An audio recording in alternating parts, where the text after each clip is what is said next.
Dito na tayo sa constructor. Okay. So, again, ulitin ko lang, no? Sa class natin, again, ang class is every class meron silang name, which is yung student natin. And then after nun, we will create yung constructor natin. So, ang constructor ngayon natin, pinaka-define name natin sa kanya, this one, yung init. So again, when we say constructor, ito yung nagra-run automatically sa program natin once na we create yung mga objects natin. Now, meron kasi tayong mga object, which is yung name and yung age natin. And then, ang gagawin natin ngayon is tatawagin natin si self, and then that, kunin natin si name. Okay? And then, ang gagawin natin, equal natin siya ngayon sa mismong name natin. Okay. So, itong name na ito ngayon, magwe-wait tayo na maka-receive siya ng information or na pangalan. Yun yung ipapasa niya sa variable name dito. Okay?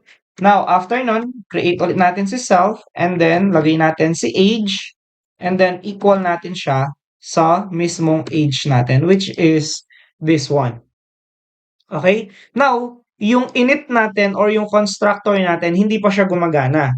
Kasi ang pinaka-purpose ng constructor natin na to is to initialize yung magiging value ng name and age natin. When we say initialize, siya yung nag-a-assign ng magiging value. So mamaya pa kasi yung magiging value niya. So ang gagawin natin ngayon, after natin magawa yung constructor natin, ang next naman na gagawin natin is to create yung magiging method natin. So sa method natin, again, yung introduce na lang yung gagamitin natin for now. So sa introduce natin, meron tayong self ulit, and then colon. And then after nun, hello. So my name is, then comma, and then call out lang natin si self dot name. And then print, then my or I am, then comma self dot age, and then comma, then double quotation years old. Yan. So ngayon, okay. So ito yung constructor, ito yung method. So yung method, ginagamit natin siya for printing. Ang constructor naman natin or yung init naman natin, siya yung nag-i-initialize na magiging value ng name and ng age natin. So ang gagawin ni constructor ngayon ay sa baba, ang gagawin natin is magke-create tayo dito ng object. So ang gagawin natin, student 1, equal ngayon natin siya sa ating student na class, eto. Yun yan. So tapos, ang gagawin natin is magkakaroon tayo dito ng, again, eto yung constructor natin, yung init natin. So hindi siya gumagana kasi walang value na nag-i-initialize or wala kang nilalagay sa kanya. So ngayon, meron kang dalawang parameter. Yung una, yung name. So let's say for example, lalagay natin yung Rick dito. So yung Rick na yan will be passed dito.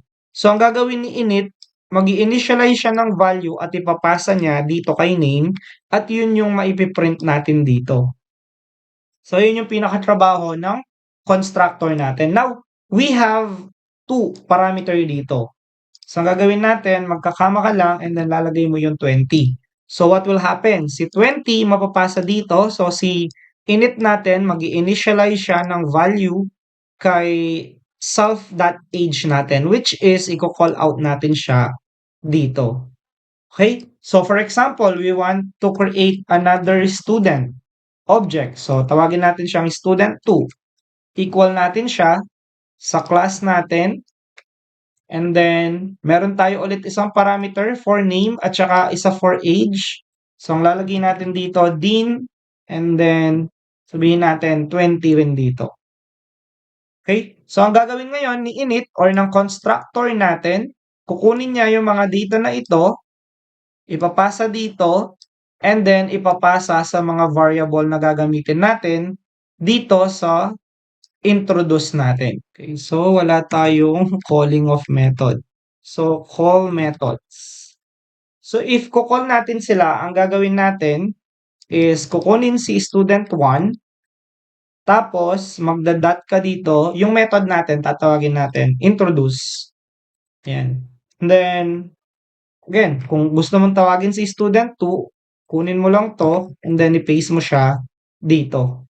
Then, kapag nirun na natin siya ngayon, so ayan siya. So, hello, my name is Rick. I am 20 years old. Hello, my name is Dean. I am 20 years old. So, para hindi sila magdikit, so maglalagay ka lang ng print dito para may spacing yung dalawang ano natin. So, ayan. So, ito si Dean, ito naman si Rick. So, again, ang pinakatrabaho ng constructor or ng init natin is to initialize. So, lalagay natin. Initialize new information. Or sabihin na natin data. So, yung new information na yan, manggagaling siya dito sa mga objects natin na student, class, at saka yung Rick, at saka yung 20, na ipapasa dito, na hold nito, at ipapasa dito.